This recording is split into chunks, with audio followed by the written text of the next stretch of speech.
अस्सलाम वालेकुम नाजरीन, ਤੁਹਾਡਾ ਵੀ ਜਲੰਧਰੀ ਤੇ ਜਲੰਧਰੀ ਵਲੌਗ ਦੇ ਵਿੱਚ ਖੁਸ਼ ਆਮਦੀਦ। ਸਟੇਸ਼ਨ ਤੇ ਪਹੁੰਚੇ ਤੇ ਸਟੇਸ਼ਨ ਦੀਆਂ ਰੌਣਕਾਂ ਪਹਿਲੇ ਨਾਲੋਂ ਕਾਫੀ ਵੱਧ ਗਈਆਂ ਨੇ। ਐਕਸੀਲੇਟਰ ਲੱਗੇ ਹੋਏ ਨੇ ਪੂਰੇ ਫੁੱਲ ਭਾਰ ਦੇ ਨਾਲ। ਇਹਨਾਂ ਨੇ ਰੈਸਟ ਹਾਊਸ ਬਣਾਏ ਨੇ ਜਿਹਦੇ ਵਿੱਚ ਵੇਟਿੰਗ ਰੂਮ ਬਣਾਏ ਹੋਏ ਨੇ ਜਿਹਦੇ ਵਿੱਚ ਫੁੱਲ ਭਾਰ ਨਾਲ ਤੁਸੀਂ ਬੈਠੋ।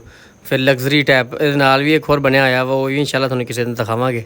ਗੱਡੀ ਸਾਡੀ ਆ ਰਹੀ ਕਰਾਚੀੋਂ, ਜਿਹਦੇ ਵਿੱਚ ਅਸੀਂ ਫੈਸਲਾਬਾਦ ਜਾਣਾ ਤੇ ਇਸ ਵਾਸਤੇ ਅਸੀਂ ਸਟੇਸ਼ਨ ਤੇ ਘੁੰਮ ਰਹੇ ਹਾਂ। ਕਦੀ ਕਬੂਤਰ ਉੜਦੇ ਵੇਖ ਰਹੇ ਹਾਂ ਤੇ ਕਦੀ ਸੂਰਜ ਵੇਖ ਰਹੇ ਹਾਂ ਤੇ ਕਦੀ ਨਜ਼ਾਰੇ ਵੇਖ ਰਹੇ ਹਾਂ। ਸਟੇਸ਼ਨ ਦੀਆਂ ਸਫਾਈਆਂ, ਇਹਦੇ ਨਾਲ ਹੀ ਸਾਨੂੰ ਖਬਰ ਮਿਲੀ ਕਿ ਸਾਡੀ ਨਾਲ ਦੇ ਪਲੇਟਫਾਰਮ ਦੇ ਉੱਤੇ ਗੱਡੀ ਆ ਗਈ ਹੈ। ਅਸੀਂ ਫਿਰ ਫਟਾਫਟ ਐਕਸੀਲੇਟਰ ਤੇ ਚੜ੍ਹੇ ਦੇ ਨਾਲ ਵਾਲੇ ਆਪਣੇ ਪਲੇਟਫਾਰਮ ਤੇ ਪਹੁੰਚੇ। ਐਕਸੀਲੇਟਰ ਦੇ ਉੱਤੇ ਤਾਂ ਇਦਾਂ ਲੱਗ ਰਿਹਾ ਸੀ ਜਿੱਦਾਂ ਅਸੀਂ 에ਅਰਪੋਰਟ ਤੇ ਜਾ ਰਹੇ ਹਾਂ। ਫੁੱਲ ਭਾਰ ਦੇ ਨਾਲ ਬੰਦੇ ਦੇ ਵਹਿਮੋ ਗੁਮਾਨ 'ਚ ਵੀ ਨਹੀਂ। ਅਸੀਂ ਫਿਰ ਏਸੀ ਸਟੈਂਡ ਦੇ ਵਿੱਚ ਸਾਡੀ ਬੁਕਿੰਗ ਸੀ। ਇਕਾਨਮੀ ਦੇ ਵਿੱਚ ਇਹ ਹੁੰਦਾ ਕਿ ਮਿੱਟੀ ਘੱਟਾ ਉੱਡਦਾ ਤੇ ਤੁਹਾਡੇ ਕੱਪੜੇ ਛਪੜੇ ਡਰੈਸਿੰਗ ਡਰੂਸਿੰਗ ਖਰਾਬ ਹੁੰਦੀ ਹੈ। ਏਸੀ ਸਟੈਂਡ ਦੇ ਵਿੱਚ ਚਲੋ ਆ ਵਾ ਕੇ ਮਿੱਟੀ ਤੋਂ ਬੰਦਾ ਬਚ ਜਾਂਦਾ। ਡੱਬਾ ਤਕਰੀਬਨ ਖਾਲੀ ਸੀ, ਪਿੱਛੋਂ ਕਰਾਚੀੋਂ ਆਈ ਸੀ ਤੇ ਫੈਸਲਾਬਾਦ ਹੁਣ ਜਾਣੀ ਸੀ। ਆਖਰੀ ਸਟਾਪ ਹੈਗਾ ਸੀ ਅੱਗੇ। ਅਸੀਂ ਵੀ ਫਿਰ ਸੀਟਾਂ ਮਲੀਆਂ ਆਪਣੀਆਂ, ਆ ਕੇ ਚੁੱਪ ਕਰਕੇ ਅਸੀਂ ਵੀ ਲੰਮੇ ਪਏ।